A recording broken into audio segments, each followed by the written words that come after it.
We didn't have a desire to settle the case. We felt that we had a very strong case. And so what we did was we proceeded with legal advice every step of the way. Unfortunately, it did not turn out as planned. In addition to that, another employee in that same department, working directly with the individual that we were trying to terminate, filed a sexual harassment suit as well. And she filed it against me.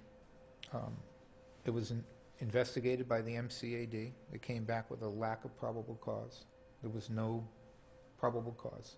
The lowest standard of investigation that they have to go through. If there was an Sorry, just to clarify, that's the lowest standard of proof. It doesn't mean the lowest level of investigation. Right. It's the lowest standard of proof. We then investigated that claim, hired a private investigator, went out, came back with the same conclusions that MCAD did. Went all the way to federal court, and at the last minute, she dropped those charges. That wasn't part of it. She was claiming harassment and retaliation. And actually, not to get into the particulars of an executive session where the board was involved with those discussions,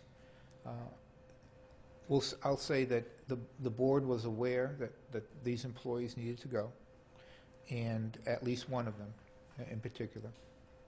We proceeded in that manner.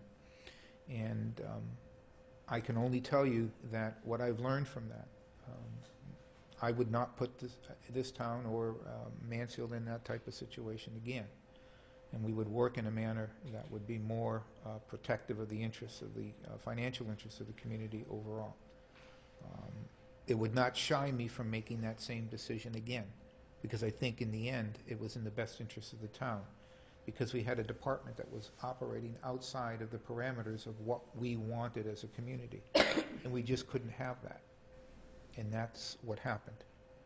Now, I would invite you to speak to the selectmen as selectmen, and I will provide you with their names and contact information so that you can do that and you can get their side of the story. Just because we are now a few minutes past our next interview, I would, as I said in the beginning, I would give you the opportunity to make a few minutes of concluding remarks if you like. I do say I appreciate your candor with some of the things. I'm not saying you don't have candor on the others, but on some of these it took a little more stones to be able to be candid, and I appreciate that. I appreciate that as well. Thank you very much.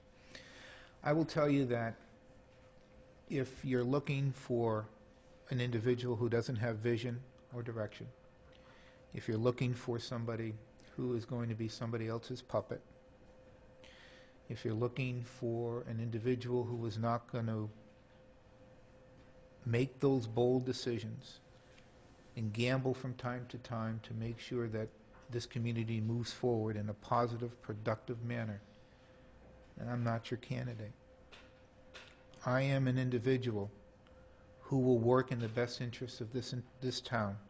I will pride myself with our accomplishments, and I will take full